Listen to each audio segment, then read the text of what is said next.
funds. And then as well, we'll have to submit by December 31st the receipts. Okay. The reported categories.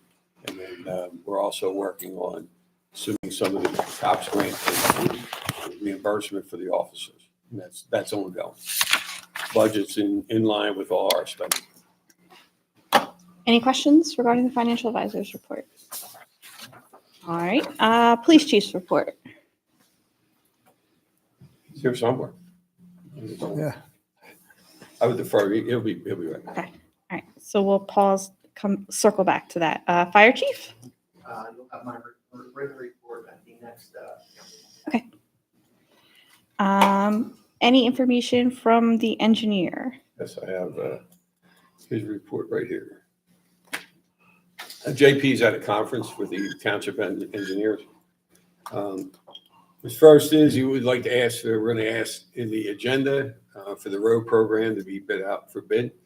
That'll be on the agenda. The Upper Harbor School construction, JP and myself worked at the request of council, mayor, residents for dust control screening. We've been working that, and it is now installed. We've been working that for a while on selection, and JP was very instrumental in really pushing that. Mm-hmm. That is up and installed. There are some gaps that John had talked to Nick about up there, the superintendent, about closing up some of it. It's mainly where there's a bush in the middle of it, or that's going to get tightened up.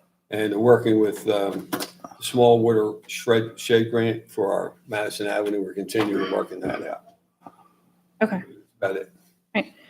And then, so for those screens, it can only go against the fence. We can't do anything kind of like they do at the ball fields where they have the netting that goes a little bit. Yes, we had that conversation, so I just wanted to see Let me put it if we this can way. make it go any higher. West is in. Okay. Stabilization becomes a problem with wind. Okay. How much JP can push it. Request from you to me, 7 o'clock just yesterday morning, was sent to JP. Okay. And we continue to, I would believe that this will mitigate a lot of what we had last year. I'm more concerned about the upper field because with the building being there now, it's going to shed a lot of that dust coming across that open field. Okay. But the Sycamore Road side, the Windcliff side has been pushed. All right. Do you have a particular height you would like? I mean, I don't. It's serious. JP has said, look at it. okay. All right. No, I appreciate it. Does anyone have any else have any questions about the engineer's report? Okay. All right. We can circle back to the police chief's report. So prepared for the meeting. Okay. Perfect. Thank you. Solicitor's report. Thank you, Madam President. A few issues tonight. We are working on a contract with the fire company and with the stat provider for the ambulance services with Crozier's services coming to an end. I know Mr. McCosey's got that listed under his manager's report, and I'll defer anything further and follow up after for any questions after his report. The second issue is we received a decision from the Pennsylvania Commonwealth Court today in our favor relating to the Delaware County Health Department litigation. As council may remember, a couple of years back, after the county had certified its health department, it allowed the municipalities to continue, or what it said it was going to do was allow municipalities to continue to issue the health certificates throughout the remainder of that year. Clifton did that. But then the county initiated litigation against municipalities that had continued to issue the permits, even though they had directed us to do that.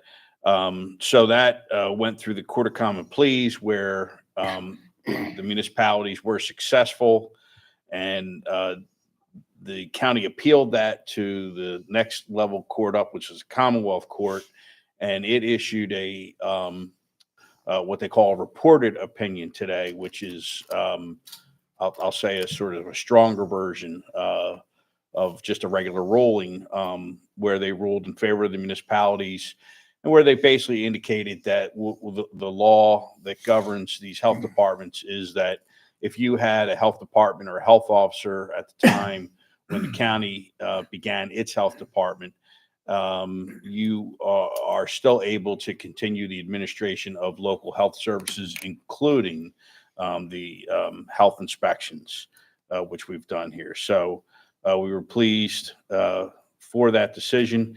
It may be that depending on whatever the county thinks after they read the decision, they can attempt to appeal to the Pennsylvania Supreme Court. That appeal is not as of right. The Supreme Court would have to agree to accept it, sort of just like the U.S. Supreme Court. The next matter is talking to Mr. McCosey. We'll have a resolution. I understand Mr. Jones has resigned from the Planning Commission due to his relocation from the municipality. And so there would be a resolution to appoint somebody for the remainder of his term on the Planning Commission.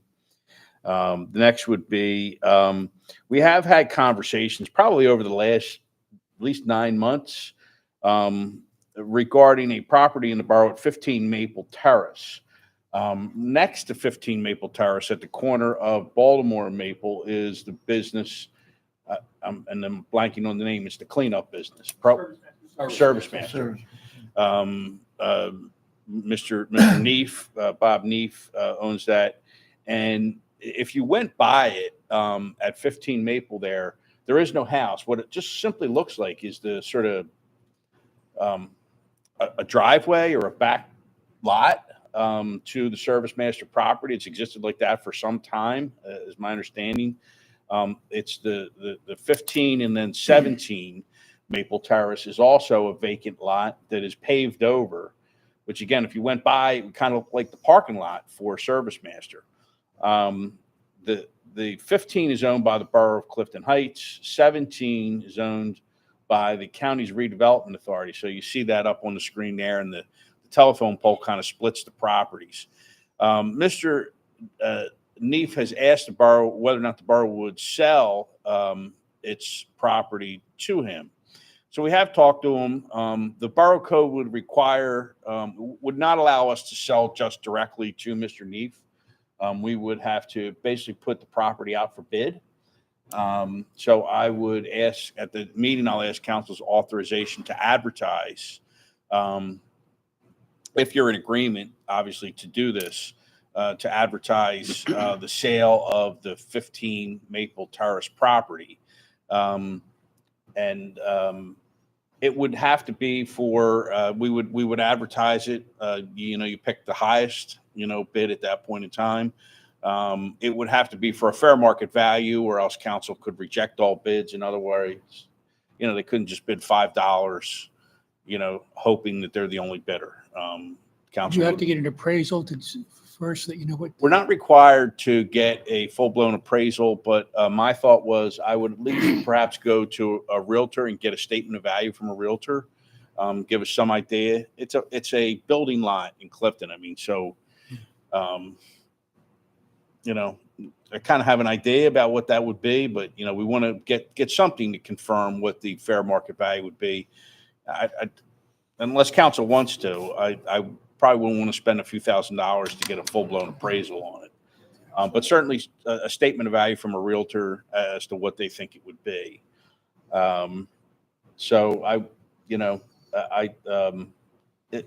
Unless council has objections or problems, I would ask to put that on the agenda just to authorize the advertisement of that, and see what comes in, from presumably Service Master at that point. We are reaching out to the redevelopment authority to see they don't have the same bidding requirements as the borough does. So perhaps they would, consider a transfer of their property for the same price if it's a fair price. But it's something that probably the borough didn't know it owned for a long time or forgot. But it is, the Service Master wants to make use of it and expand, not their building facility, I don't believe, but expand the number of employees that they would have. They're looking to close another location that they have in some other municipality and relocate those employees here. So it would help for the, business in Clifton Heights to be there. And I also understand, and I did stop by talking to Mr. Gould, that if you look back there, there's a white wall and that's actually the rear wall of the garage for I think it's Penn Street, right? Is next, and it's cut down now, but there was a tree that was growing there that was starting to, looks like it was causing some damage. So it is becoming somewhat of a liability headache, or it could, as we move forward. So, like I said, we'll unless council has feelings one way or the other, I'll ask for your authorization at the council meeting to advertise that for sale. Just one point, unless I missed it. When we get the appraisal for the lot that we're speaking of selling, the Clifton owned lot, Mhm. that is not an approved building lot. It would be if it was both. So do we do it as one, or are we doing it as? Well, it's subdivided now. It would certainly be a small building lot. Somebody would likely they may have to go to zoning for it, but Okay. it's an undersized lot. But the law would permit somebody to do something with it. But I don't know the construction costs of a single family house at that site would, including the installation of sewerage and that sort of thing, would, Okay. it'd be tough to make money off of that. I mean, the value really is only to an adjoining landowner. But, we'll make sure that we get fair value for it. Gotcha. Next was I had on here just as a point of discussion. Again, Mr. Cannon may bring this up. You brought up in regards to SEPTA, having council make some expression of providing full funding or fair funding for SEPTA. I know that there was a letter that's circulating, I think based out of Swarthmore, asking municipalities to sign on. If council wished to do, perhaps make a stronger statement, do a resolution, more specific to Clifton Heights than the letter that was circulating. That's up to council and, to be supportive of funding for SEPTA. I mean, obviously here in Clifton Heights, our residents many of them are dependent upon SEPTA. We're unusual in that we've got a regional rail line, bus lines, and trolley lines all coming through. So in our situation, it's probably a little bit more acute, that I'd problem. be in favor of doing that. So if that's okay, we would work up some type of resolution for council to, That was my thought, Counselor, that we would bring a resolution to our council because of it's a dire situation. And I think in our borough, like you just mentioned, so many of our residents are served. These cuts are 50% of SEPTA's system between now and next January. In this proposal, theirs will be cut. Some stuff for seniors, and it's going to involve layoffs. And after what we've been through in our area with Prospect Medical, this is just going to compound a bad situation, make it worse. It also is going to increase traffic in the borough. So I hope we would draw up something to show our support for funding, for the one of the most densely populated communities of the state. So we'll do that. And then last, the Civil Service Commission did meet, did establish dates for testing, a date for the testing. So I have worked up a advertisement for that. I just a little bit earlier tonight. Yeah, I replied to your email with just 2 requests on this. Okay.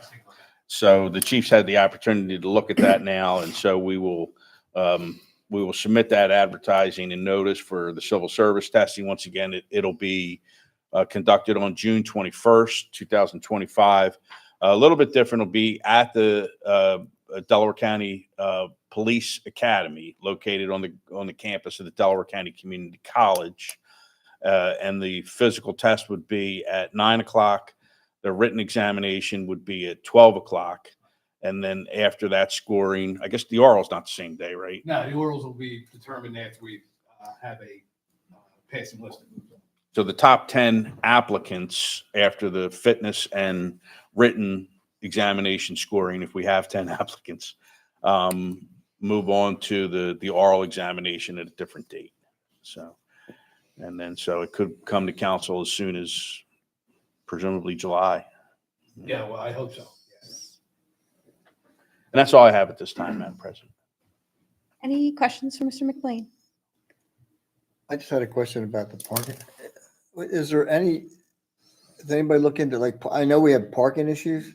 Anybody look at using that for maybe like parking? Like for residents to buy a spot, you know what I mean?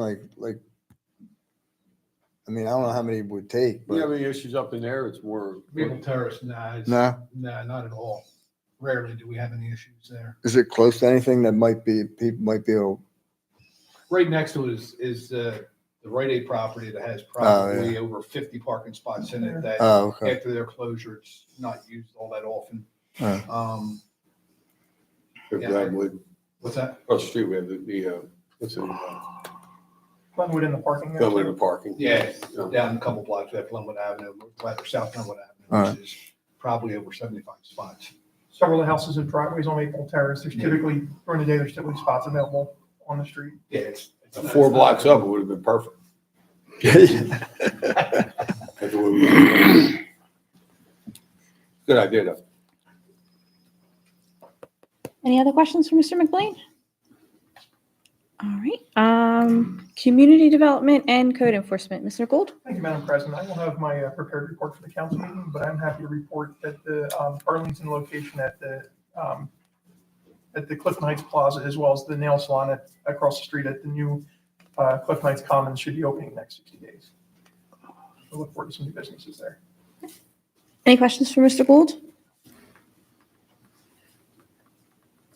All right, manager's report. Good. Tonight, we're going to be seeking or putting on the agenda for the Diamond Street Park Playground Equipment approval. This is the top part of the project where we'll be buying play equipment. We met with the residents, I guess 4 weeks ago now, 3 weeks ago. Brought them in here, talked about some different types, styles of equipment, age group of equipment, types of equipment, location. The salesman has gotten back to us. We're going to tweak it a little bit. It's going to be in the neighborhood of about $120,000. And that includes the excavation of it, footers, installation. And then in addition, we're going to, JP, that takes care of the equipment part and the playground equipment. Once that's in, it'll be able to be used while we work on, actually, there's a walk path that's going through there down to the steps. That will be put out with the bids for the street. Our liquid fuels won't be charged with liquid fuels, but we're going to get some value in our dollar by putting out with the paving in that company there. So JP is going to put it as an alternate. And then also we're looking for on the agenda for the advertisement for the pickleball court and the dog park on the Diamond Street side. So all that is all coming together. It's been talked about a lot, but the bids are pretty much, and the documents are already pretty much finalized to go out for bid. The equipment itself is CoStar's, so we don't have to bid it. We'll bring it to John for review that the CoStar's number is adequate. We'll be tweaking the numbers with the council members and the mayor and president council and JP just to tweak and make sure that the numbers are exactly where we want. He's been on the phone back and forth today. We did get a 5% discount off him. He is at the PSA Township Commissioners Association, and we're going to the boroughs. They won't be at the boroughs, but they're giving 5% at the township. So we piggybacked on the township because JP's up there and he's a member, so we got the 5% discount. So that'll help out. In addition to that, the next item on the agenda, as you know, in the last last 6 months, Prospect's been closing. The last 2 months, it's been a constant between the mayor, John McLean, Suzanne, myself, the chief, and the president of the company, Dan Cuddy. We've worked hard to go back and forth on what would be adequate for Clifton Heights Fire Company, who owns the ambulance, runs the ambulance, does a great job with it. As you know, previously we dealt with the situation where Fitzgerald Mercy Hospital was there, wasn't providing adequate service. We jumped over to Crozier, and it's been an excellent relationship with the members of the EMS community. We wish to maintain that service. We're looking at the other communities and what the county was doing. We pretty much had a good enough relationships out there, and the chief was able to deal with STAT, which was also working with Upper Darby. We were cautious about how fast we would jump in. I've seen this happen before. We jump in, then we become the sole provider while everybody else jumps out or stays out. And then Clifton Ambulance would then end up being the sole provider on the eastern end of the township, or I'm sorry, the east and southeast end of the county. Over the last 36, 46 hours, it has come together in fruition. John has the contract. The contract is for the fire company. John's looking at that to make sure they're protected. They're part of us in so many ways. One of the stipulations that is necessary is Stat Medical is a solid company that did transports, mainly for nursing homes like Fair Acres or Prospect or whatever nursing home it was. He's moving into the EMS, which he had some, but he's going to be taking on a larger portion. So Upper Darby Township signed with them, and they are providing 3 BLS. You want to go up and talk about theirs as well? Go up here if you can, Chief. So what my understanding is Darby Township is being provided by STAT, ALS, a MICU ambulance, which is a paramedical on board, and also a transport capabilities, as well as 1 BLS truck.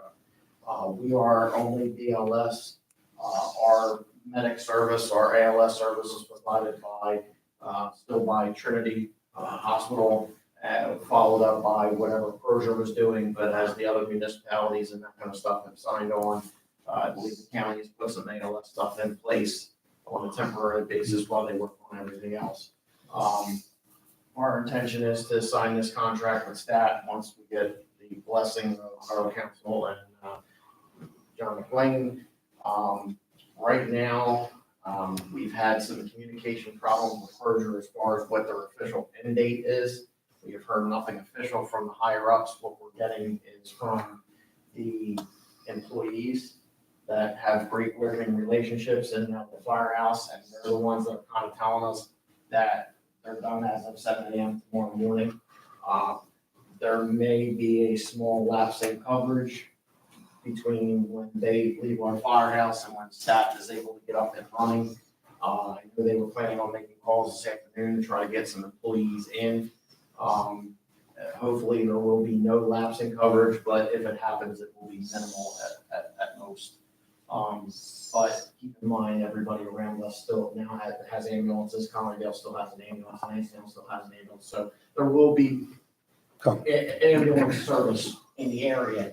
It just may not, for a very short term, be coming out of our firehouse until we get everything in place that needs to be done. We spoke to Stat today at 3 o'clock, I guess. He's looking to take the gentlemen that are or women that are in that firehouse right now and just keep them on if he can. Part of what's in front of council this evening is Stat, being a smaller company, has to rapidly bring on probably 100 employees. That's going to be a big financial task for him because he has the unknown of what the reimbursement is. Upper Darby's a big town. He's standing up. Paramedics obviously are more expensive than EMTs. So when we did the math, it's probably going to take 4 to 6 months before the fire company changes its billing cycle and gets the billing cycle for the new ambulance BLS for Stat, and the money starts coming into them. So we're asking council to lend the fire company $300,000 in exchange for when the money comes in, they'll be reimbursing us back. And I'll let John and I've been on the phone about how to accomplish this. He's the attorney that can work this out. Well, so yeah, as Tom said, they're basically looking for us to front some of the startup costs for that. So the form of that would be an agreement with the fire company, and we would be included in the contract to front that money. We eventually are going to get that back from Stat. As council will recall, for these services, the fire company bills the insurance companies, they bill Medicare, Medicaid for these services, and they get reimbursed depending on the insurance or depending on Medicare, Medicaid, they get reimbursed some amount.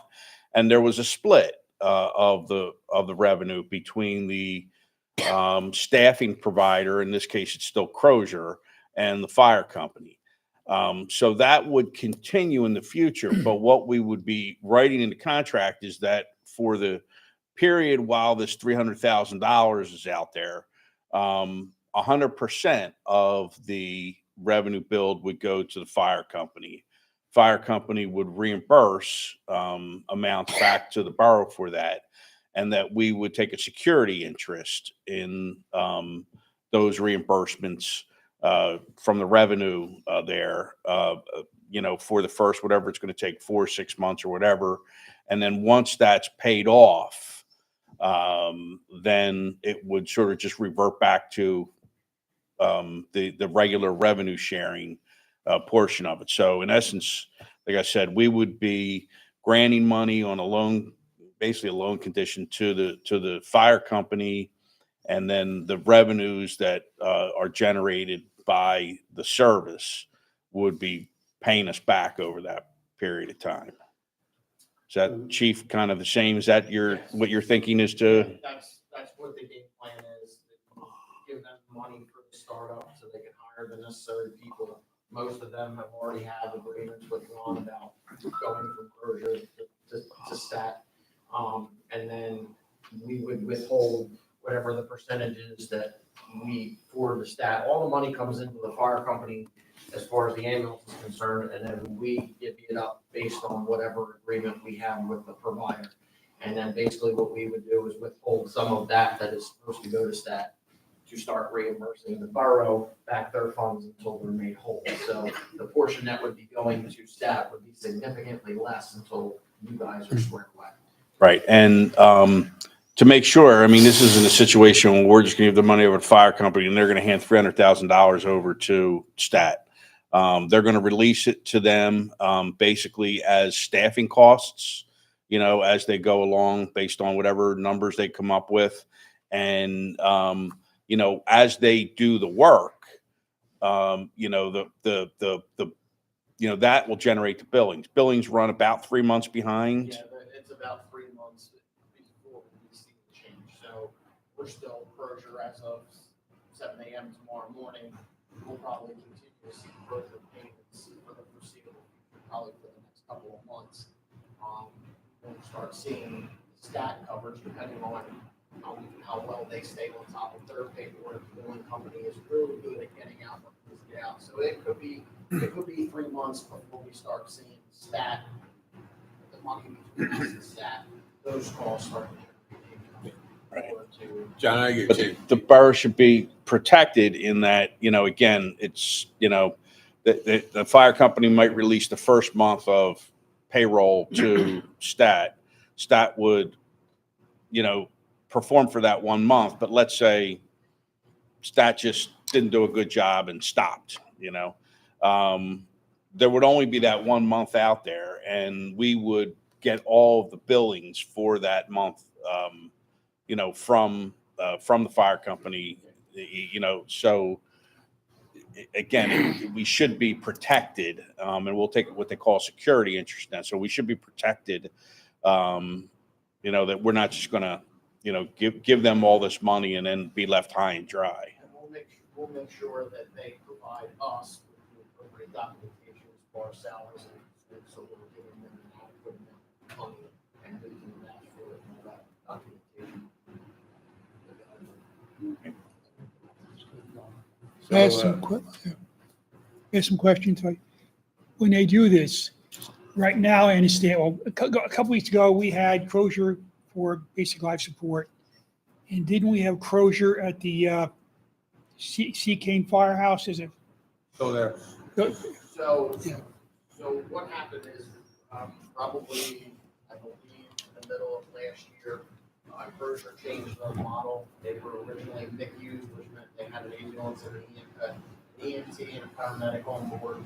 They were able to provide transport as well as ALS services, administer medications, and stuff. About the middle of last year, Crozier changed their model, put some chase cars paramedics in cars to handle the ALS portion of it. We converted both of those ambulances, the one at Sea Kane's Firehouse and the one that was stationed at 37, which is one township line right across from Westchester Pike, Westchester Pike. across the right police station. From the police station.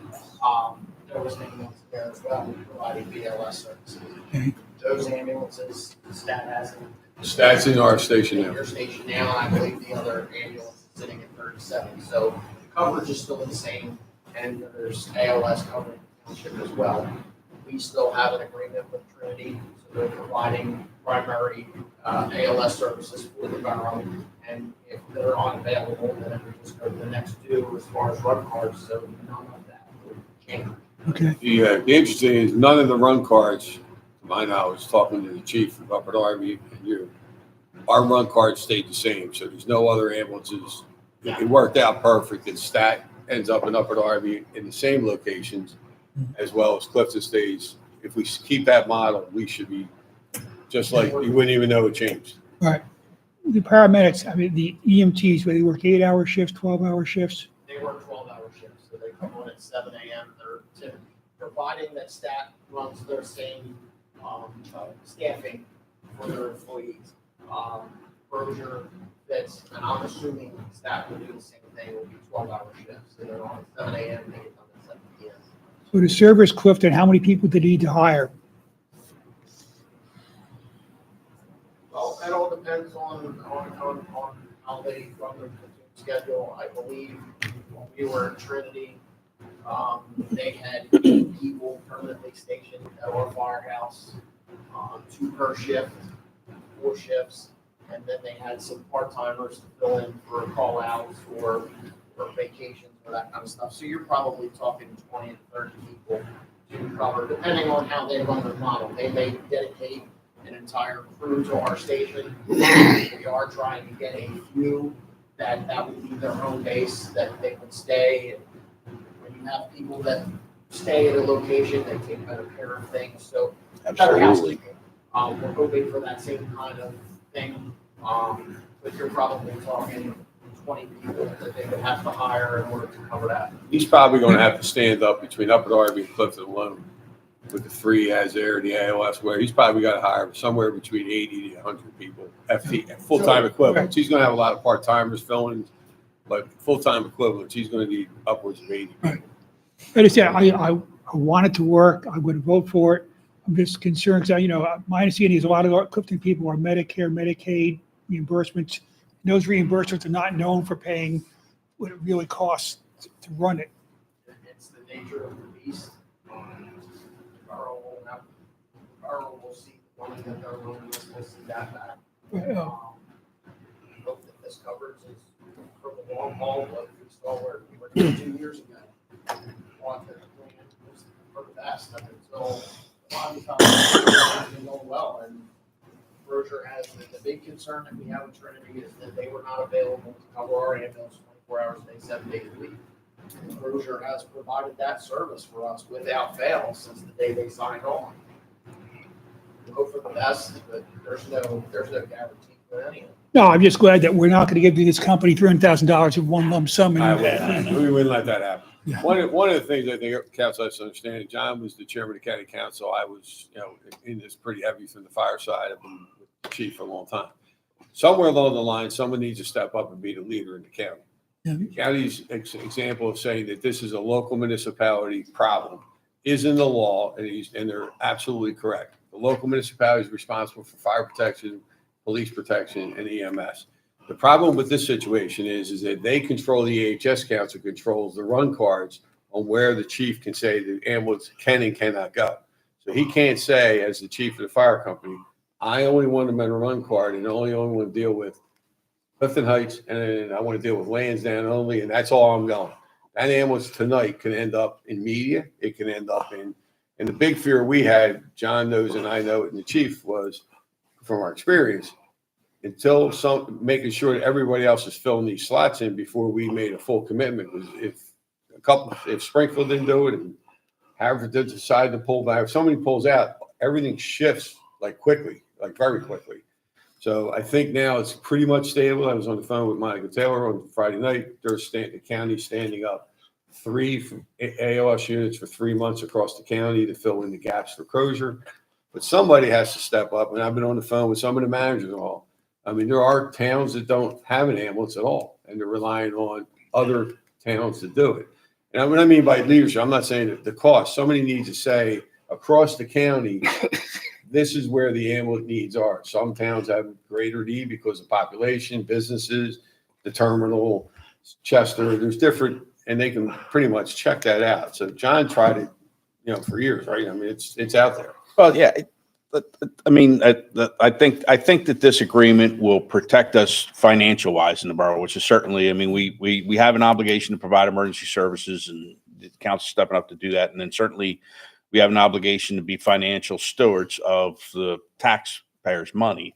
And so I think that this will protect us that way with this agreement.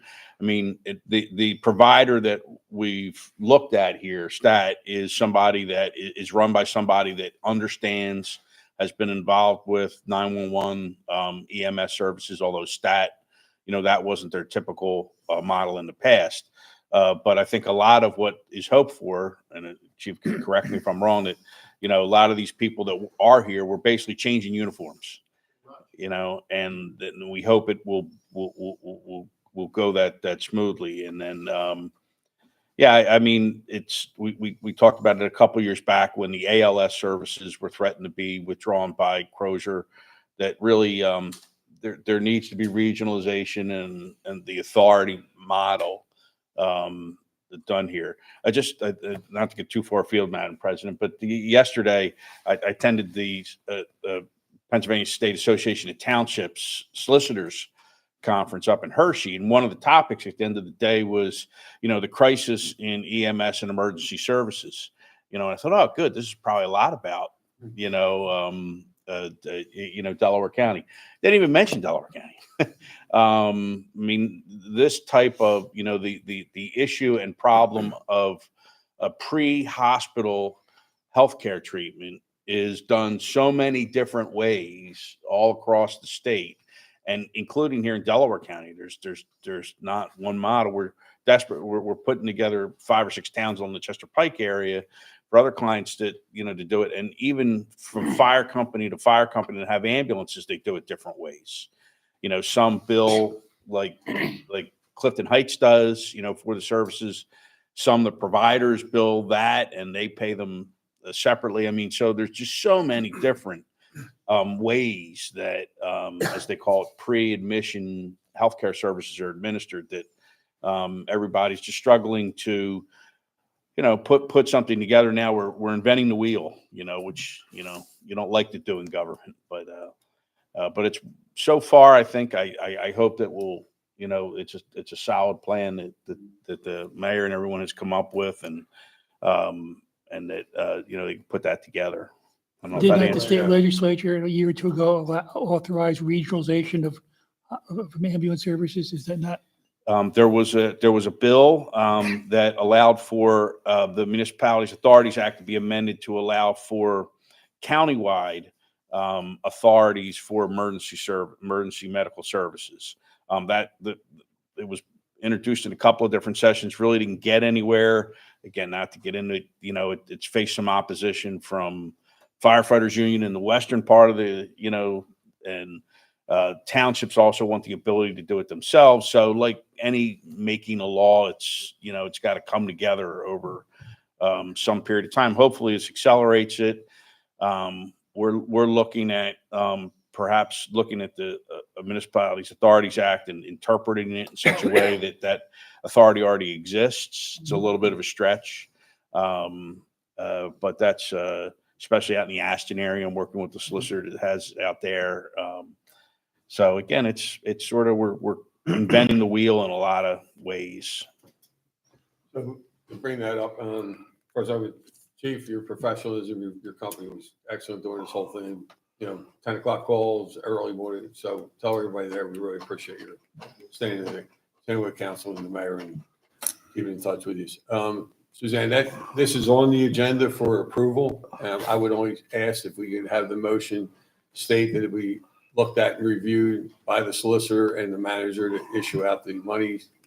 We have the 300,000 sitting ready to be issued, but if that's the proper way to do it, John, the authority of the fish it Yeah, out. well, we're not voting tonight, but that was one of the reasons for declaring the emergency like we did before, was to give us the flexibility to enter into that.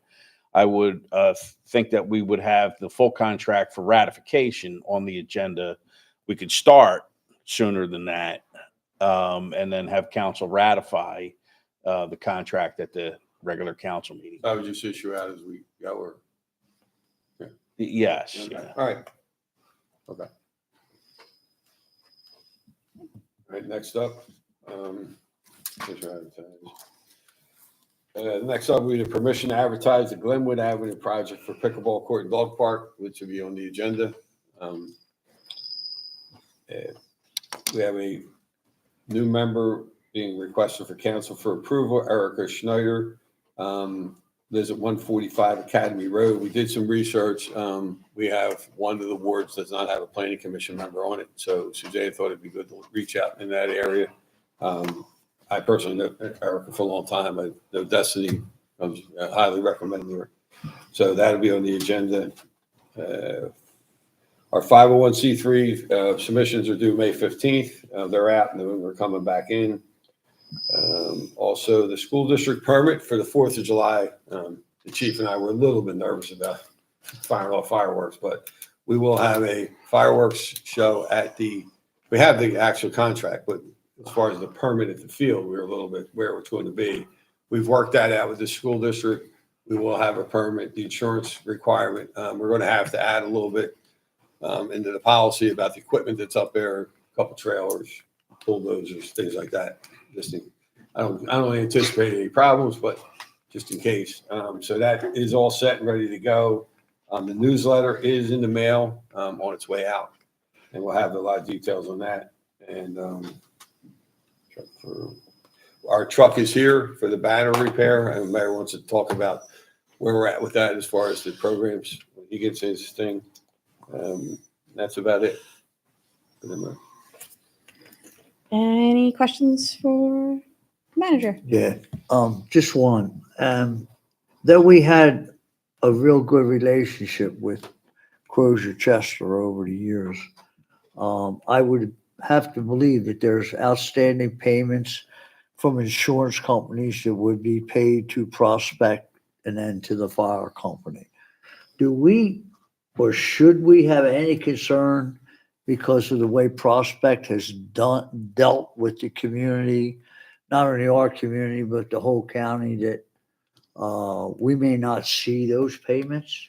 Is that a legitimate concern or no? Well, Councilman, no, actually, the way it's structured, and it benefits us, is that 100% of the payment goes to the fire company.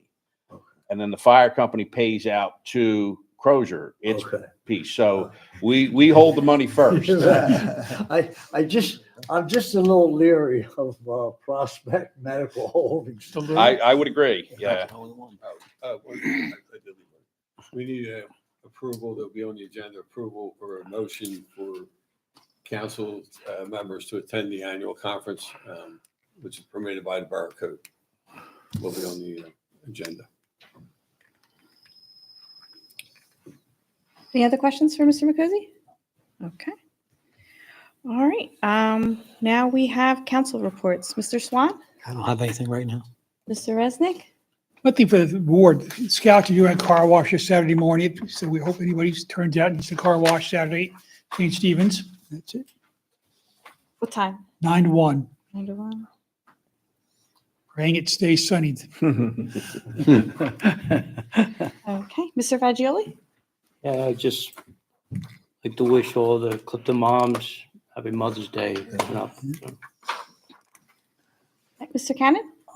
Just as the solicitor mentioned, I'm looking forward to bringing the resolution concerning SEPTA back to council in 2 weeks, and hopefully, we'll all approve it and let SEPTA know our feelings on the matter. One other thing, because of these cuts, I would encourage everyone to call any and all elected officials statewide, countywide, whether they be our representatives or another representative from anywhere in the county.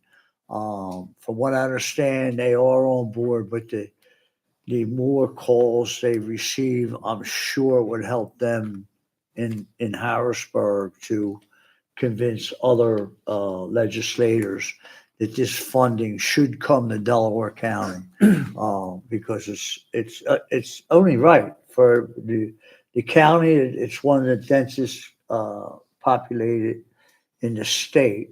To lose half of their public transportation is just ridiculous. So Thank you. Mr. Braun? I have nothing at this time. Ms. Borelli? I don't have anything, thank you. I don't have anything tonight. We've been talking a lot about the ambulance, so thank you for everybody's efforts in getting that resolved. Mr. Gorman? I have nothing. Okay. Mr. Mayor? Thank you, Madam President. Just a couple of things to keep in mind. So this is coming up Monday, Tuesday, May the 12th and 13th will be the last week for your yard waste pickup. So if you're working this weekend, get that out so you can have that. Obviously, Mother's Day, Sunday, May the 11th. I just want to personally wish all the mothers a happy Mother's Day. We have a lot in this room, and we have all the ladies on council that are mothers, so happy Mother's Day to you guys. The borough will be closed Tuesday, May the 20th. It's a Tuesday for the primary elections. We are also closed. The borough offices are closed on Monday. May the 26th is Memorial Day. We will have our event at 10 o'clock a.m. sharp on that Monday, where it is every year, right in front of Nick McCosey Memorial, Baltimore Pike, and Springfield Road. And as Tom mentioned, the truck is here for our banners. If anyone's interested in putting up a new banner, that is up now until July the 15th.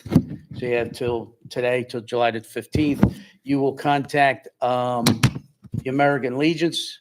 The cost has not changed in 3 years. It's still $200 for the banner, and the banner should last you about 3 years.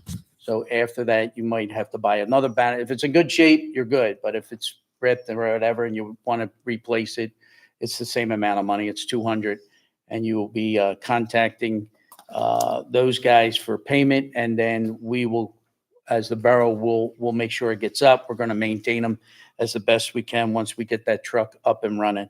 Is it ready to go, the truck? I know we have it. We're just Real making sure close, right? James, when he goes up and he doesn't. Okay. fall out. All right. Yeah, right, exactly. We need, absolutely. That is it for me. Thank you. All right, then we are adjourned. Thank you.